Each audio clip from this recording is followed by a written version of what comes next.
what's up, everybody? It's your boy King Bean, and welcome back to another show, another video, and a brand new episode.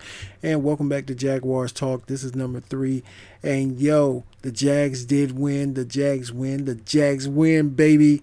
23-21. Yeah, it's just preseason. It's their first preseason game, but hey, we'll take it. We will take it because the Jags in this preseason game actually look really good. They look really good.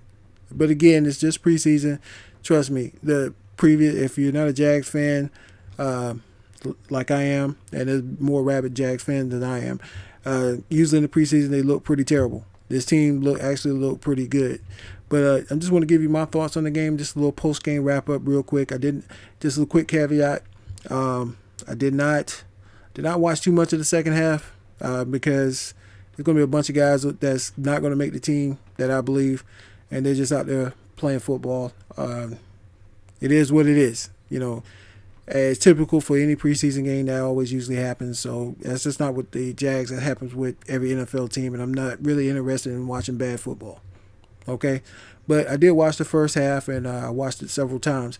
Didn't get a chance to watch it live like I wanted to because I had to work, and I ended up working late. But thank God for DVRs, man. If you ain't got a DVR, man, I don't know why you don't have one, because you can skip all the commercials and everything else and get right into it. So anyway, I'm just going to give you my quick post-game recap and what I personally think about the Jaguars. Now, in this game, again, like I said, the Jags, they started off slow, man. They look like the same typical Jags that have been plaguing this league and plaguing my heart for the past couple of years. I mean, Ben Roethlisberger, after they get the opening kickoff, promptly just marched down the field. There was no pressure on him. Le'Veon Bell was running. Speaking of, I did say Roethlisberger and Le'Veon Bell wasn't going to play, but, I got my information off the internet, and God knows I thought everything you get off the internet was absolutely true. I thought it was absolutely true. I thought nobody ever lied on the internet. How silly of me. I was so naive of that.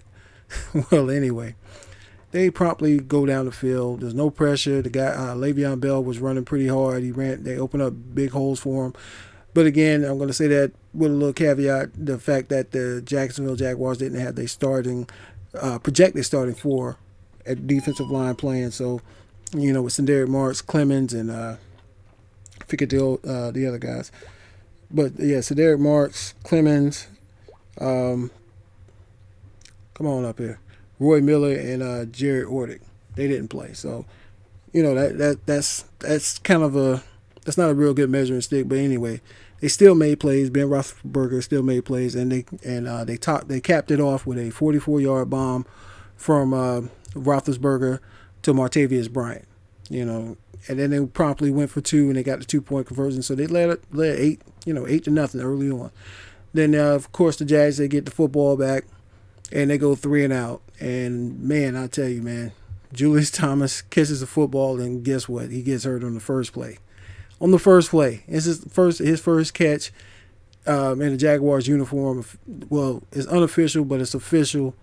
But he fractured a bone in his hand, but it's nothing serious. If it was a regular season game, he would be playing, but they're gonna keep him out for the regular season because, he's a good guy. He's a great pickup. Now the Jaguars. I want to get on this real quick. The special teams look pretty good. You got Denard Robinson back there. He's returning punts and returning kicks. Man, that could open up some stuff. They look really good. Him and what's the guy named Green from Florida State. Those guys are fast and they're quick, and they seem like they can open up holes. And if they can make big plays or shorten the field for Blake Bortles, that's going to be fantastic. Couple quick things again with the Jaguars. Then you had Clay Harbor. He dropped the football.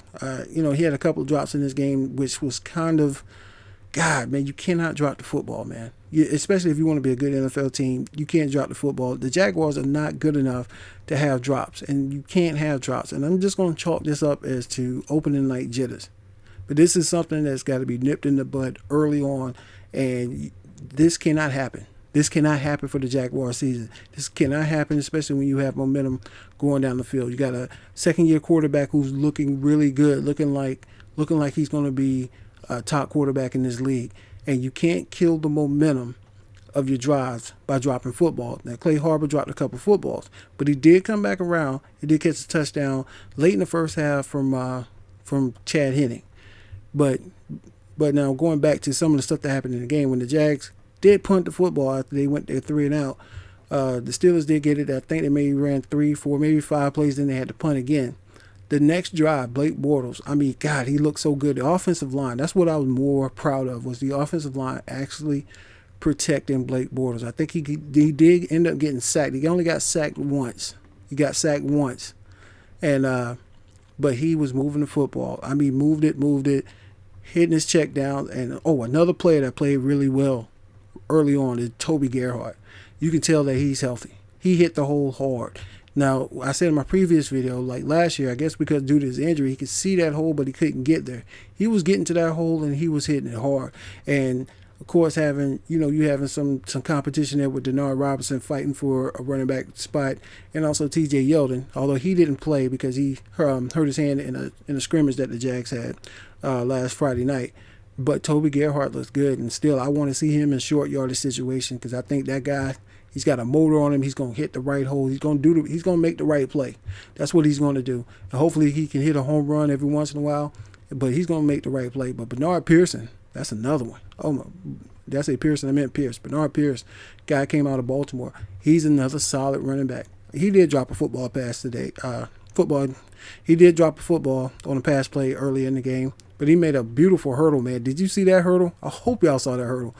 But the Jags they're thinking about, they might actually keep 5 running backs because they're not going to have a typical fullback position back there. So they even use Alu as a fullback on one play that I saw. So if they keep all 5, that'll be good. You're going to rotate these running backs in and out on a platoon.